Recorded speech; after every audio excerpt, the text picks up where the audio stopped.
একটা মৃত্যু আমাদের অনেক কিছু শিখিয়ে দিয়ে যায়, তারপরও আমরা কোনো কিছু শিখতে পারি না।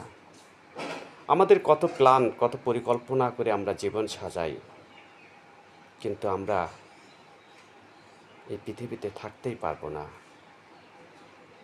তাই যত কিছুই আপনি করেন না কেন, মহান সৃষ্টিকর্তার কাছে আমাদের ফেরত যেতে হবে। অতএব সৃষ্টিকর্তার যাওয়ার আগে আমাদের যা করণীয়, সেগুলোর প্রতি গুরুত্ব দেওয়াই বেশি ভালো, বেশি বুদ্ধিমানের কাজ হবে।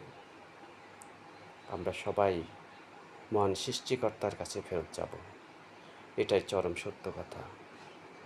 যখন মানুষ মৃত্যুবরণ করে, সকলকে কাঁদিয়ে চলে যায়, কিন্তু সেই কান্না থেকে কেন যে শিক্ষা নিতে পারি না, এটা কিন্তু কোনো মানুষই করতে চায় না। সবাই মহান আল্লাহ তাআলার বুঝ দিক, এই কামনা করে। আল্লাহ হাফেজ।